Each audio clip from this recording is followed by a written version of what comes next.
Hi and hello, welcome to relief the mind. കുറച്ച് വിഷം വാങ്ങിത്തരട്ടെ, ഒന്ന് ചത്തു തരാമോ? ഉപ്പയെ പോലെ കരുതിയ മനുഷ്യൻ്റെ കുത്തുവാക്കാണിത്. മതത്തിൻ്റെ വേലിക്കെട്ടുകൾ തകർത്ത് എതിർപ്പിൻ്റെ കടൽ താണ്ടി ബിഗ് ബോസ് ഹൗസിലെത്തിയ ആദ്യ ലെസ്ബിയൻ കപ്പിൾസ് ആദിലയും നൂറയും. വീട്ടുകാരുടെ എതിർപ്പിനെയും നാട്ടുകാരുടെ പരിഹാസത്തിനെയും മറികടന്ന് നിയമ പോരാട്ടത്തിലൂടെ ഒന്നായവരാണ് നൂറയും ആദിലയും. നൂറയുടെയും ആദിലയുടെയും ജീവിതം എങ്ങനെയായിരുന്നെന്ന് നമുക്ക് നോക്കാം. എൻ്റെ വീഡിയോ ആദ്യമായി കാണുന്നവരാണെങ്കിൽ സബ്സ്ക്രൈബ് ചെയ്തിട്ട് വീഡിയോ കാണാൻ ശ്രമിക്കുക. സബ്സ്ക്രിപ്ഷൻ വളരെ കുറവാണ്, അതുകൊണ്ടാണ്. ലൈക്ക് ചെയ്യണം, ഷെയർ ചെയ്യണം, കമൻറ്റ് ചെയ്യണം. 2022 ആദില നൂറ സമൂഹത്തിൻ്റെ അതിർവരമ്പുകളെ തകർത്തെറിഞ്ഞ് ഒന്നിച്ചത്. ജിദ്ദയിലെ സ്കൂൾ കാലം മുതൽ ഒന്നിച്ച് പഠിച്ച് ഒന്നിച്ച് വളർന്ന അടുത്ത സുഹൃത്തുക്കളാണ് ഇരുവരും. മുതിർന്നപ്പോൾ തങ്ങൾക്കിടയിലുള്ളത് വെറും സൗഹൃദം മാത്രമല്ലെന്ന് തിരിച്ചറിഞ്ഞ ഇരുവരും പ്രണയത്തിലാവുകയും ഒന്നിച്ച് ജീവിക്കാൻ തീരുമാനിക്കുകയും ചെയ്തു. സൗദിയിൽ +2 പഠിക്കുമ്പോഴാണ് ആദില നൂറയുമായി പ്രണയത്തിലാവുന്നത്. ആദ്യമൊക്കെ പ്രണയമായിരുന്നു എന്ന് മനസ്സിലായതേയില്ല. പിന്നീട് നൂറ നാട്ടിലേക്ക് പോയത് മുതലാണ് ശൂന്യത അനുഭവപ്പെട്ടു തുടങ്ങിയത്. ഫോണും സോഷ്യൽ മീഡിയകളും ഒക്കെ ഉപയോഗിക്കാൻ ഞങ്ങൾക്ക് നിയന്ത്രണങ്ങളുണ്ടായിരുന്നു. അതുകൊണ്ട് തന്നെ പിടിക്കപ്പെടാതിരിക്കാൻ ഫേസ്ബുക്കിൽ ഫേസ് അക്കൗണ്ട് ഉണ്ടാക്കി ഞങ്ങൾ ചാറ്റ് ചെയ്യാൻ തുടങ്ങി. ചാറ്റ് ഗംഭീരമായി മുന്നോട്ട് പോയി. ഉമ്മകൾ, love you, I love you, miss you അടക്കം അങ്ങനെ പ്രണയ സംഭാഷണങ്ങൾ. എന്നാൽ ചാറ്റ് മുന്നോട്ട് പോകുന്നതിനിടയിൽ നൂറയുടെ ഉമ്മ ഇത് കണ്ടു. ഉമ്മയെ സംബന്ധിച്ചിടത്തോളം 2 പെൺകുട്ടികളുടെ പ്രണയം അംഗീകരിക്കാൻ പറ്റുന്നതായിരുന്നില്ല. ഇതോടെ വീട്ടിലാകെ പ്രശ്നമായി. ശരിക്കും എല്ലാവരും കൂടി വീട്ടിൽ ഒറ്റപ്പെടുത്തി. എതിർപ്പുകൾക്കിടയിൽ ഇനി ഈ ഫ്രണ്ട്ഷിപ്പ് വേണ്ട എന്ന് ഉമ്മ തീർത്തു പറഞ്ഞു. ഫോൺ ചെയ്യാൻ നിർവാഹമില്ല. എന്നിട്ടും ഇവരുടെ പ്രണയം തുടർന്നുകൊണ്ടേയിരുന്നു. 2 പേരെയും 2 സ്ഥലങ്ങളിലായി കോളേജിൽ വിട്ടെങ്കിലും വീട്ടുകാരുടെ മനസ്സിൽ ഡിഗ്രി കഴിഞ്ഞാൽ വിവാഹം കഴിപ്പിക്കാം എന്ന് തന്നെയായിരുന്നു. ഡിഗ്രി അവസാനിച്ചു കഴിഞ്ഞാൽ വിവാഹം ഉറപ്പായിരുന്നു. അതുകൊണ്ട് ഡിഗ്രി അവസാനമായപ്പോൾ ഇവർ വീട് വിട്ടിറങ്ങി. എന്നാൽ അവരെ അന്വേഷിച്ച് വീട്ടുകാരെത്തി. നൂറയെ ആദിലയിൽ നിന്നും അവർ വലിച്ചഴിച്ച് വീട്ടിലേക്ക് കൊണ്ടുപോയി. ഇനിയും വൈകിയാൽ എല്ലാം കയ്യിൽ നിന്ന് പോകും എന്ന അവസ്ഥയിൽ. പക്ഷേ ഇവർ നേരിടേണ്ടി വന്ന കടമ്പകൾ അത്ര എളുപ്പമായിരുന്നില്ല. കുടുംബവും സമൂഹവും എതിരായി.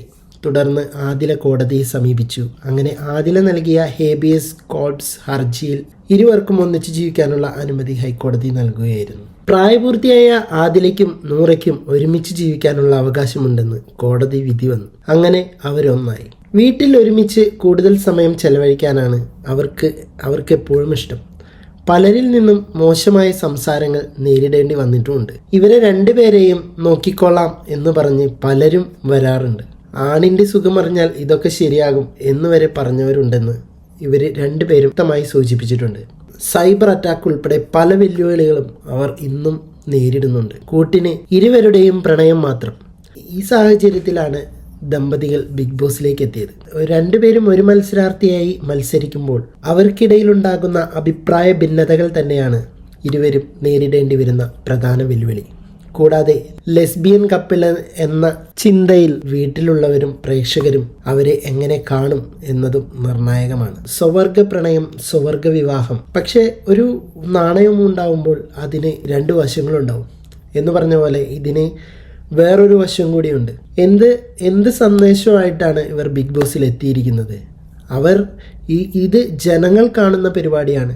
പെൺകുട്ടികളുടെ സൗഹൃദം പോലും ഇനി ഇതുപോലെ വഴിതെറ്റിപ്പോകാൻ കാരണമാകും. ആണിന് പെണ്ണും പെണ്ണിനാണും അത് തന്നെയാണ് നല്ലത്. പാശ്ചാത്യ സംസ്കാരങ്ങൾ ഇങ്ങോട്ട് കൊണ്ടുവരേണ്ടതില്ല. നല്ല കൗൺസിലിങ്ങിലൂടെ മാറ്റിയെടുക്കാവുന്നതേ ഉള്ളൂ ഇത്തരം പ്രവണതകൾ. ഇത് ഹോർമോണും കുന്തവും ഒന്നുമല്ല എന്ന് പറയുന്ന പല ജനങ്ങളും നമ്മളുടെ ഇടയിലുണ്ട്. പക്ഷേ ബിഗ് ബോസിലെത്തിയതിന് ശേഷം നൂറയ്ക്ക് വരുന്ന 1000 കമൻറ്റുകളും എല്ലാം ചൂണ്ടിക്കാണിക്കുന്നത് ഒന്നിലേക്കാണ്: ഇവൾ ലെസ്ബിയൻ അല്ലായിരുന്നെങ്കിൽ എന്ത് നല്ല കുട്ടിയായിരുന്നു. എല്ലാവരുടെയും കമൻസ് ഇത് തന്നെയാണ്. 2 പലരും നോട്ടമിട്ടിട്ടുണ്ട്. ബിഗ് ബോസ് ഹൗസിൽ നിന്ന് ഇറങ്ങുമ്പോൾ 2 വഴിക്കാകുമോ? അങ്ങനെ ആവാൻ വേണ്ടി പ്രാർത്ഥിക്കുന്ന കുറേ യുവാക്കൾ ഇന്ന് കേരളത്തിലുണ്ട്. റിയൽ ലെസ്ബിയൻ കപ്പിളാണെങ്കിൽ അവർക്ക് പുരുഷന്മാരോട് ഒരു വികാരവും തോന്നില്ല. അത് ഹോർമോൺ പ്രോബ്ലമാണ്. സൗഹൃദം കൊണ്ടുണ്ടായ പ്രണയമാണെങ്കിൽ അല്ല, ഈ സ്ത്രീകളുടെ ഇടയിൽ അങ്ങനെയും ലെസ്ബിയൻ പ്രണയം ഉണ്ടാവാറുണ്ട്. പുരുഷ സൗഹൃദം കിട്ടുമ്പോൾ തെറ്റിപ്പിരിയാനും സാധ്യതയുണ്ട്. എന്നാലും ആദില നൂറ, നിങ്ങളുടെ ജീവിതമാണ് പൊളി. ആണുങ്ങളെ കെട്ടി അവന്മാരുടെ വെട്ടും കുത്തും കൊണ്ട് ചാവുകയോ ഭർത്തൃ വീട്ടിൽ ആത്മഹത്യ ചെയ്യുകയോ ഒന്നും വേണ്ട. സുഖമായി ജീവിതം അടിച്ചു പൊളിക്കാം. ശരീരത്തോടുള്ള പുരുഷ പ്രണയം തീരുമ്പോൾ അതോടെ സ്ത്രീ പുരുഷ ബന്ധത്തിലുണ്ടാകുന്ന പ്രശ്നങ്ങൾ അതൊന്നും നിങ്ങൾക്ക് പേടിക്കേ വേണ്ട. ലെസ്ബിയൻസ്, ഗേ, ട്രാൻസ്ജെൻഡേഴ്സ് ഇവരുടെയൊക്കെ കുടുംബജീവിതമാണ് ഇപ്പോൾ വലിയ പ്രശ്നങ്ങളില്ലാതെ പോകുന്നത് തന്നെ. കാരണം അവർക്കിടയിൽ ശക്തമായ മാനസിക ബന്ധമുണ്ട്. നാട്ടുകാരെ കഴപ്പ് എന്നൊക്കെ പറഞ്ഞാലും അതല്ല സത്യം. മറ്റേതൊക്കെ ചുമ്മാ കെട്ടിപ്പൂട്ടി മക്കളെയും ഉണ്ടാക്കിയിട്ട് അവിഹിതവും സംശയവും അലമ്പും വഴക്കും കൊല്ലും കൊലയും. ഭർത്താവ് ഭാര്യയെ കൊന്നു എന്ന് കേൾക്കാത്ത ഒരു ദിവസം പോലും നമ്മുടെ കേരളത്തിലില്ല. ബിഗ് ബോസ് ഹൗസിൽ നിന്ന് ഇറങ്ങുമ്പോൾ രണ്ടുപേരും രണ്ടു വഴിക്കാകുമോ ആകില്ലേ എന്നുള്ളത് കാലം തീരുമാനിക്കട്ടെ. സ്വവർഗ പ്രണയം, സ്വവർഗ വിവാഹം എന്നിവയോട് ഇന്നും മുഖം തിരിക്കുന്നവരുള്ള കേരളത്തിലെ പ്രേക്ഷകരുടെ മനസ്സുകളെ സ്വാധീനിക്കാനും സമൂഹത്തിൽ മാറ്റം വരുത്താനും ഇവർക്ക് കഴിയുമോ എന്നും കാത്തിരുന്ന് കാണേണ്ടി വരും. ഇതോടെ എൻ്റെ വീഡിയോ ഇവിടെ നിർത്തുകയാണ്. അടുത്തൊരു വീഡിയോയുമായി വീണ്ടും കാണാം. ബൈ.